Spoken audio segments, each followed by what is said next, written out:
I am not going to have enough time tomorrow to talk about Roy Romer. So it's really important that I take some time tonight. And there are three things I want to talk about. First, courage. Second, neighborhooding. And third, hope. Now, Roy Romer is 97 years old.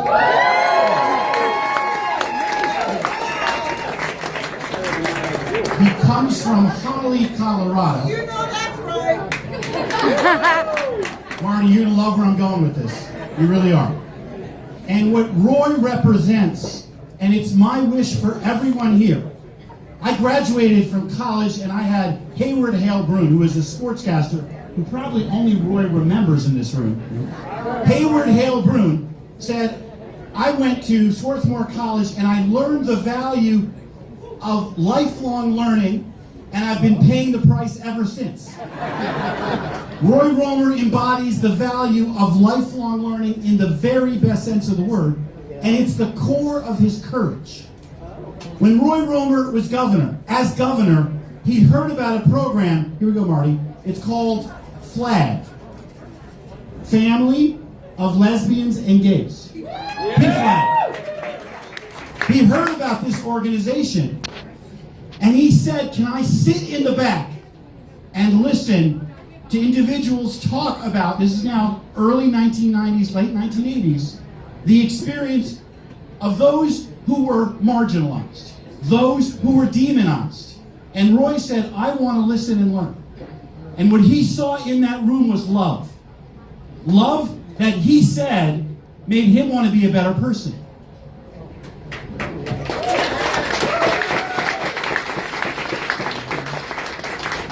And then because of those bonds, people opened up to him and talked about the discrimination against gays and lesbians happening at that time in state government.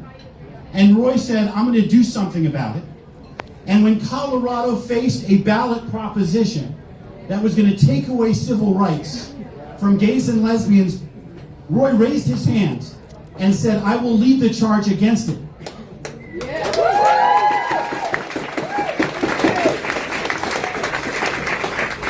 When there were efforts to ban gay marriage and to prevent civil rights, he vetoed those.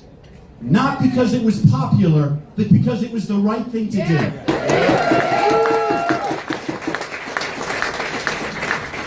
Courage is the ability to do the right thing when it's hard. And Roy Romer embodies that value.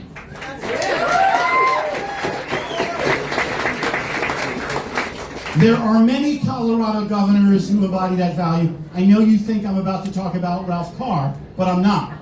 For those who don't know the history of Ralph Carr, read the book, The Principled Politician.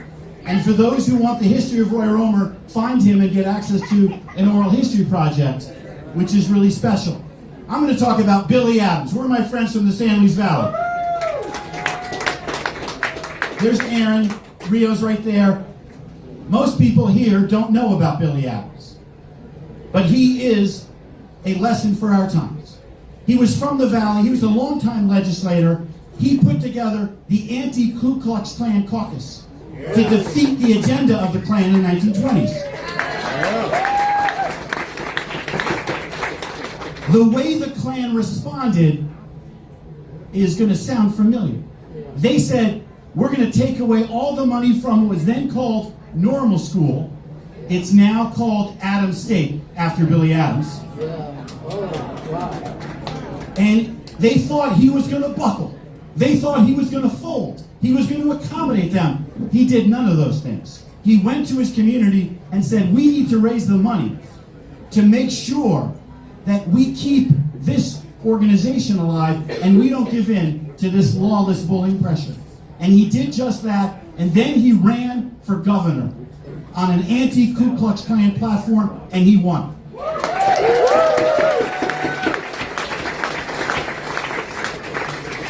And so as I steel myself for the moment we're in, I stand on the shoulders. I have the role model of Roy Romer and Billy Adams to guide me.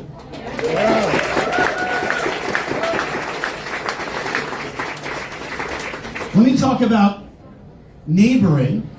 It's a phrase I've now taken from a recent column by Thomas Friedman, who talked about what happened in Minneapolis. For those who haven't heard about what happened on the ground in Minneapolis, it is a critical story. The level of love and solidarity for one another as neighbors is the antidote for the rising demonization and hate of this moment. What Roy Romer saw at PFLAG is what also just happened in Minneapolis, where small businesses were hurting because workers weren't showing up, others showed up and did the work. When people were at home because couldn't go to work, people brought them food. People were watching for ICE agents. They were outside the hotels banging to keep people up at night so they weren't going to do harm. The level of solidarity, that's what we have in Colorado. That's how I'm going to lead as your next governor.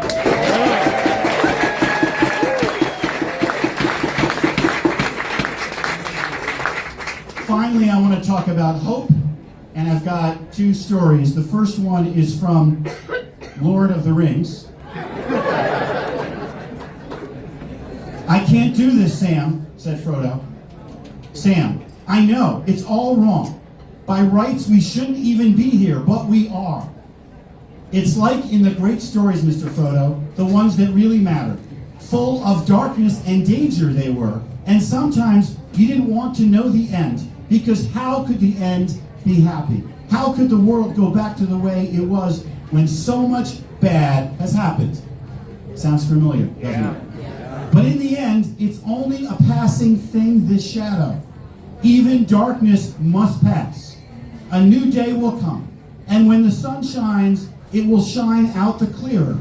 Those were the stories that stayed with you. That meant something, even if you were too small to understand why. But I think, Mr. Frodo, I do understand. I know now. Folks in those stories had lots of chances of turning back, only they didn't, because they were holding on to something. What were they holding on to, Sam? Said Frodo. That there's good in this world, Mr. Frodo, and it's worth fighting for.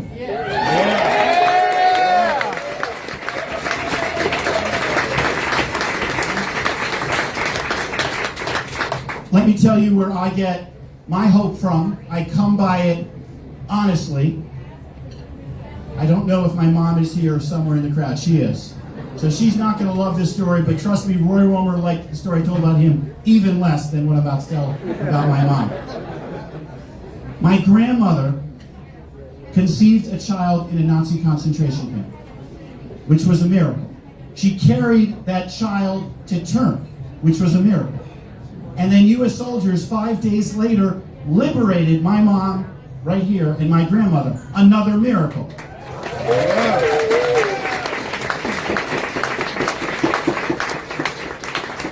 While my grandmother was pregnant, she sent my grandfather a note that said, this is her words, "You have what to live for." And he knew what that meant. During the very darkest times of the last 100 years, my grandmother held on to hope. And when my grandmother survived and was liberated by U.S. Army soldiers, she had a plan to come to the United States of America because she believed this is the land of freedom and opportunity for all. And I grew up with that belief. I still believe in America as the land of freedom and opportunity for all.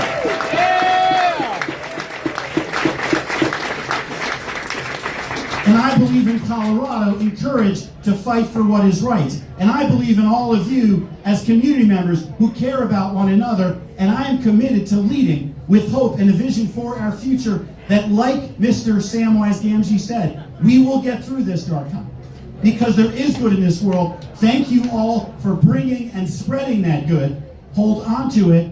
And in what will by far and away be one of the most valuable contributions to Colorado, let me introduce you to the future First Lady of Colorado, Dr. Heidi Wong.